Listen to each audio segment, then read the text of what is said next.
sa inyong tanan, magandang umaga sa inyong lahat. Naimbag na aldaw, kada kayo amin. Yun lang alam ko, hindi ko alam yung Pangasinan. Unahin ko po muna ang aking mga pagpapasalamat.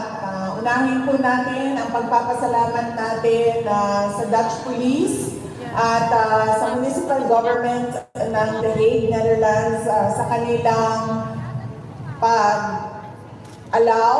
pagtulot sa pagpahintulot na tayo po ay magsama-sama ngayong umaga na ito para po sa celebration ng 80th birthday ng ating minamahal na Pangulong Duterte. Di ba sa Chinese yun, kay malas daw ang 9, so malas ang 79. So, maabot na ang swerte. Kaya nalampasan na niya ang 79. Naana siya sa formidable 80. Infinity. And pag pamutan mo siya, ang giyahan ito bang birthday na nimo, lagi, siya, saan ito ba siya, 83, siya 83 na po, 84 na po, 85 na po. Anak ko sa iyang magdali, mangka. In short, kay ang 100,000 ba yan, no? So 100. So bakit ka nagmamadali? Sabi niya, kasi may 100,000 ang 100 years old sa Pilipinas. So maraming salamat sa inyo, marami sa ating mga kababayan. Nandito ay hindi taga Netherlands, marami ang nagbiyahe.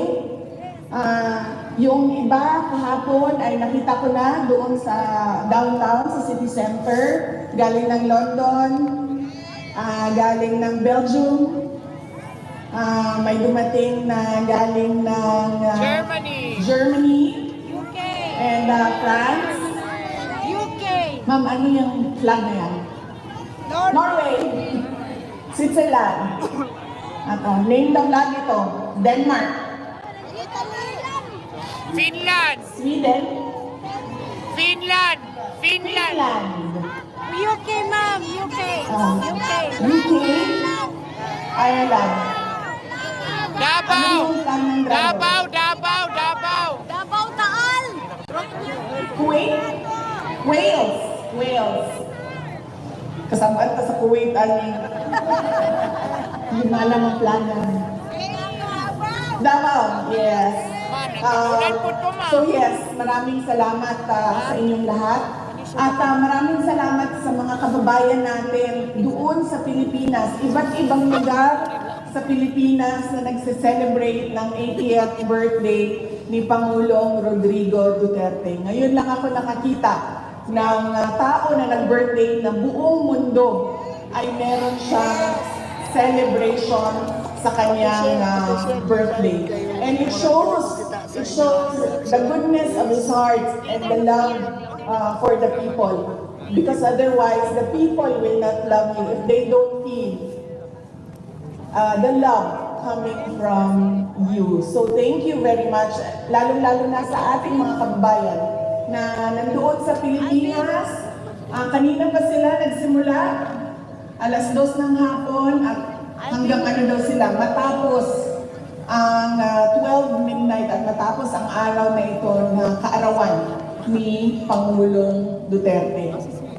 At syempre, ang pagpapasalamat ko sa ating mga organizers dito sa The Hague, sa ating pagtitipon ngayon.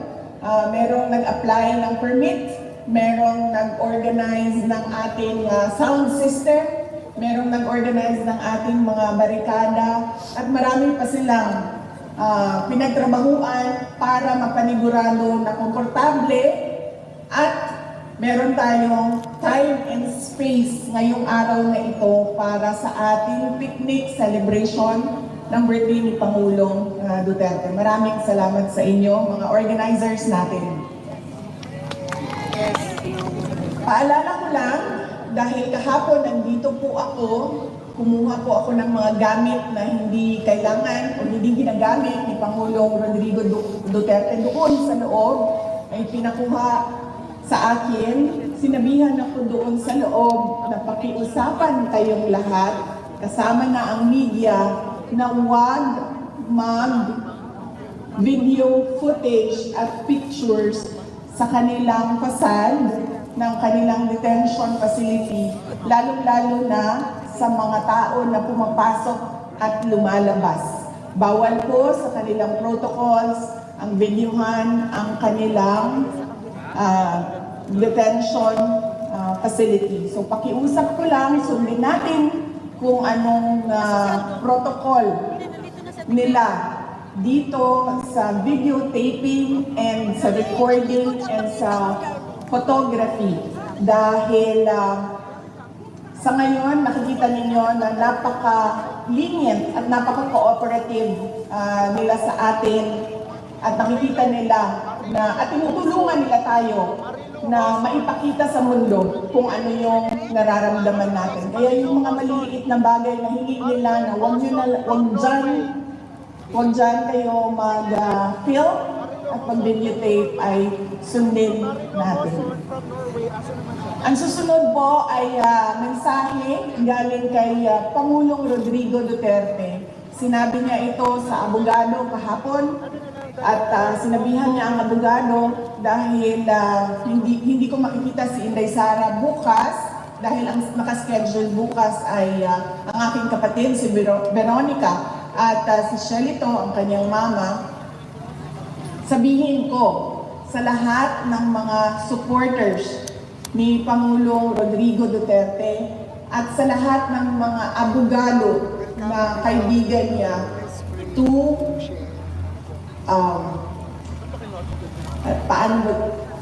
sinabi niya na huwag tayong makialam sa kanyang kaso sa International Criminal Court.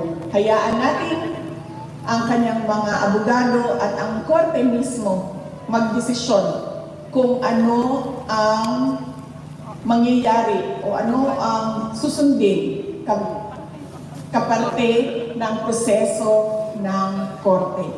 Sabi niya, kung gusto ninyo ipahayag ang inyong pagsuporta, kung gusto ninyo ipahayag ang inyong galit na nararamdaman or kung kasiyahan na nararamdaman, sabi niya, huwag natin pag-usapan ang kaso at huwag natin pag-usapan kung ano yung nangyayari sa kaso. Lalong-lalo na pagdating sa mga complainants o reklamo na nandyan sa loob sa International Criminal Court. So yan po yung mensahe ng detention center. Pakiusap ng detention center sa ating lahat. Yan po yung message ni Pangulong Rodrigo Duterte kahapon na pinadaan niya sa abogada na pumasok sa kanya at nakipag-meeting sa kanya kahapon.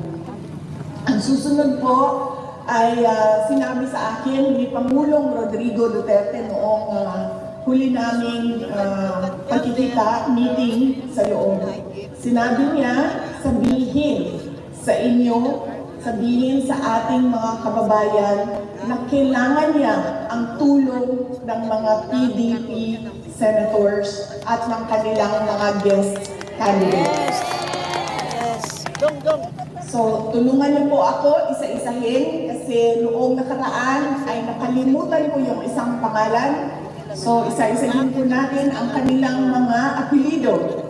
Una po ay si Senator Bongo. Yes! Pangalawa ay si Senator Bato de la Rosa. Yes! Ang sunod po ay si Senator Attorney Jimmy Bondo. Yes! Ang susunod ay si Senator Attorney J.B. Hinlo. Yes! Ang susunod ay si Senator Attorney Raul Lambino. At ang panghuli po ay ang ating kaibigan, si Mr. Senator Philip Salvador. Yan po ang candidates ng PDP. At ang kanilang mga guest candidates ay una-una si Senator Attorney Rodante Marcoleta, si Senator Attorney Vic Rodriguez, Yes! Senator Apollo. Senator Pastor Apollo Kibuloy. At ang panghuli ay si Senator Dr. Richard Mata. Yeah. Yan po ang sabi niya kasi nagplano sila ng mga kampanya bago siya dinala.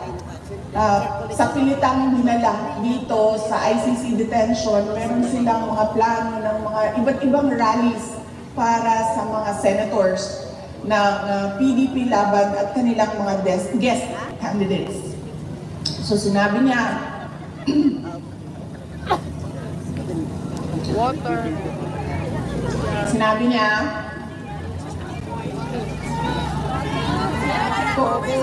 ano, ma'am, para si PRD Coke Zero yon, ako Pepsi Max.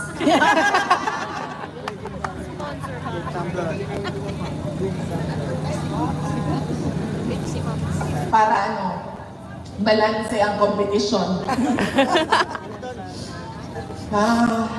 Yes, at sinabi niya, hindi na niya magawang mangampaan niya tumayo sa stage doon sa Pilipinas at sabihan ang mga supporters kung bakit kailangan natin iboto yung 10 diretsyo at wala ng ibang kandidato na iboto. Kaya sabi niya, ipaabot sa inyo na kailangan niya ang tulong ng mga PDP senators at ng mga guest candidates ng PDP laban. Ang sunod po ay, actually nakalimutan ko kanina, dapat ang opening natin ay pagpapasalamat sa Diyos sa magandang araw na ito. Walang init, walang ulan, sakto lang ang lamig. At nabiyayaan tayo ng pagpahintulot o permission na magsama-sama sa araw na ito. Kanina, habang naglalakad kami, ay narinig ko yung kanta na The Greatest Love of All. Sabi nung kasama ko, sabi niya, maghanda ka ng kanta mo kasi pagpakantahin ka niya nila. Sabi ko, Masaya. wala talaga akong makontribute sa kanta ngayong araw na ito. Maliban sa happy birthday song Yes. na nagawa na natin kanina o hindi pa. Gawin natin ngayon, Papunta na tayo doon. Maliban sa happy birthday song. So, yun po ang message ni Pangulong Duterte sa politika ng ating bayan. At sinabi niya na bantayan natin ang ating boto. Dahil ang mga tao na desperado ay kung ano-anong pandaraya ang naiisip para lang manalo sila. Kaya kailangan daw ay bantayan natin ang ating boto at paniguraduhin natin na tama ang pagkabilang ng mga boto ng ating mga senators. So yan po ang message niya sa politika. Ang message ko naman sa kanyang birthday ay pinost namin doon sa aking social media account sa Facebook. At sinabi ko doon, my warmest wishes for former President Rodrigo Duterte. My warmest birthday wishes for former President Rodrigo Duterte. And I thank him for emphasizing the value of education sa akin. And I thank him as well for teaching me resilience and courage through his exigence. Si PRD kasi very demanding siya as a person, which is good. Kasi isa yan sa kailangan ng isang leader. Isa yan sa quality na kailangan ng isang leader to make things happen. You have to be very exacting and very demanding, especially sa mga tao na katrabaho mo. kailangan gumalaw para sa trabaho ninyo. And that was his way as well sa amin noong kami ay lumalaki. At nagpapasalamat ako doon dahil natuto ako na maging resilient and brave dahil sa kanyang pagpapalaki sa amin. In fact, noong isang beses na magkausap kami sa loob, sabi niya sa akin, alam ko, pag-usapan namin ang pagbisita ng aking mga kapatid, at sinabi niya sa akin, sabihan mo sila, bago sila pumasok dito, huwag silang umiyak. So yun ang mensahe niya sa kanila, at sinabi ko din sa mga kapatid ko na ubusin niyo yung luha ninyo sa loob ng banyo. Pagpasok ninyo doon, huwag kayong umiyak. Dahil ayaw niya na makikita ang, well sa amin, ayaw niya na nakikita na umiiyak kami. In fact, noong gathering natin, noong 23, noong nakaraang Sunday, sinabi ko din yan sa inyo na isang beses tumawag ako sa kanya, umiiyak ako. Tapos ang tinatanong lang niya, nasaan ka? Nakidnap ka ba? Tapos iyak pa rin ako ng iyak, hindi ako makapagsalita. Sabi niya, buntis ka ba? And then sinabi ko lang, nahihirapan ako sa aking pag-aaral. And then sabi niya sa akin, bakit ka umiiyak? Mag-aral ka, bumalik ka sa mga libro mo, mag-aral ka. Ganun siya na klase ng parent, no? Ang mga bagay na iniiyakan lang ay kung nakidnap ka or nabuntis ka nang wala sa panahon. So yun ang pinagpapasalamat ko sa kanya ngayong araw ng kanyang kaarawan.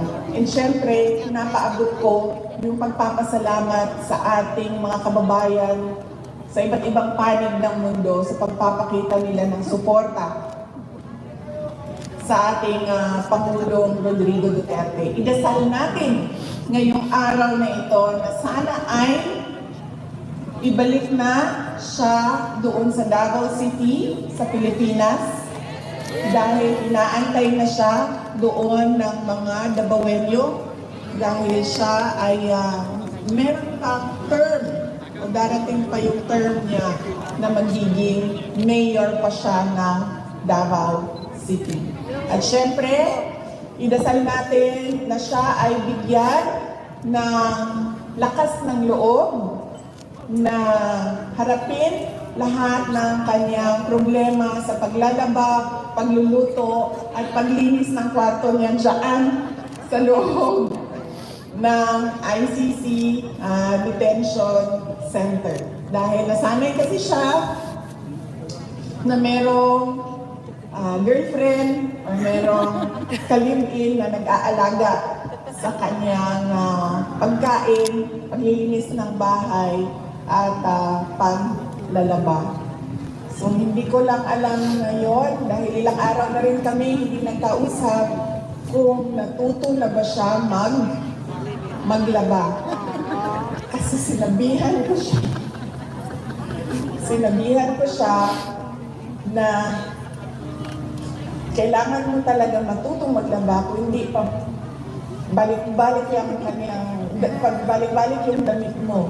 Hindi mo siya malinis. So sana ay, yun nga, ipagdasal natin na malampasan niya ang hamon ng paglalaba, pagluluto, at paglilinis. At sana ay, dasal din natin na sana ay kunin na niya yung kanyang right na maglakad sa loob, sa labas ng building, doon sa kanilang park. Meron silang park sa loob.